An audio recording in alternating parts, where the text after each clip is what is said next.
Welcome to Go Time with Showtime. If this is your first time stopping by my channel, make sure you share, like, comment, and subscribe. And if you are a returning subscriber, like always, guys, welcome back. Today, we're going to talk about a story out of Fulton County Jail again. All right. And it contains an officer by the name of Gloria Franklin. Now, what Miss Franklin did was very disturbing, and it was awful on so many levels that a person could have lost their life. So with that being said, guys, I'm going to roll the clip, let you guys watch the content, and we're going to, like always, come back and talk about it. See you guys in a sec. Because of what a jailer did. Thanks so much for joining us. I'm Eric Perry, and for Tom Haynes. I'm Courtney Bryant. Investigators say it was caught on security video. Our Morse Diggs is live in Northeast Atlanta, and Morse court documents lay out this dangerous scenario. Break it down for us. Well, a group of inmates piled on one vulnerable prisoner, with the detention officer watching it all take place. Fortunately, this victim was not sustained in any kind of a serious injuries. But when you see what we learned from the court documents, it could have been a whole lot worse. Unlocking cells and allowing other persons in custody to attack different people. Wow. A jail monitor's report of misconduct by a Fulton officer seems so bizarre. We've tried to uncover every detail about the alleged actions of Gloria Franklin that, if true, not only violates policy, but is also a violation of the law.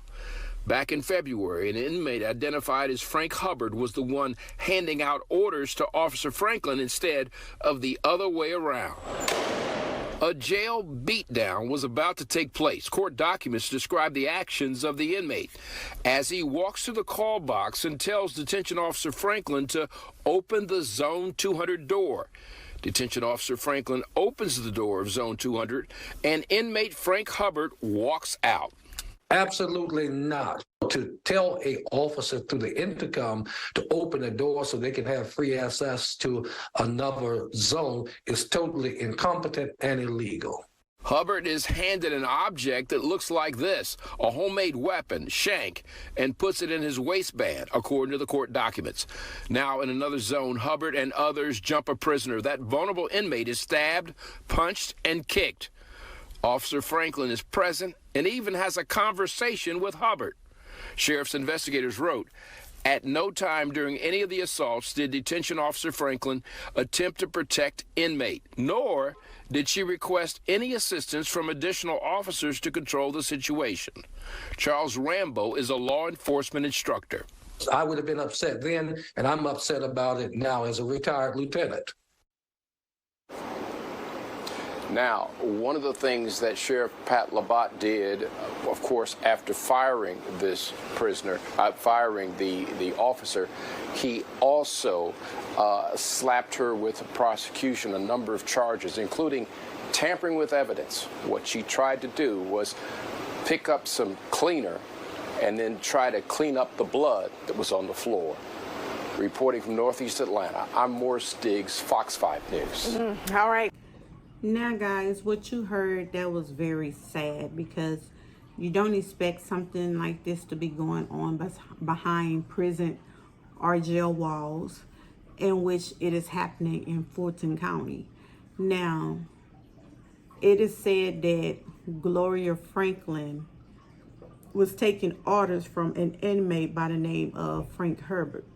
Now, Frank Hubbard was telling her to unlock doors so he can come out, get a weapon, and him and others go and attack another inmate.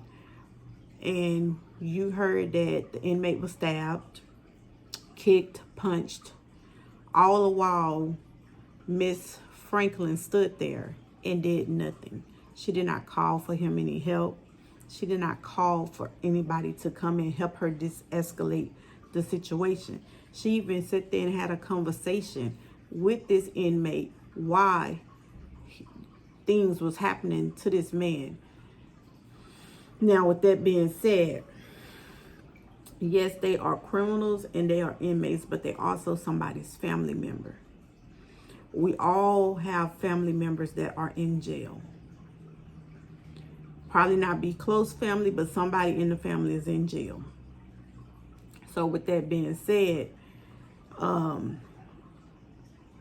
it's not right that someone allows somebody else to do something like that to another person's family member while they're incarcerated, no matter what their crime may be. Now, it also said that they are charging her with tampering with evidence, failure to render aid to an inmate, and assault because she stood by and did nothing.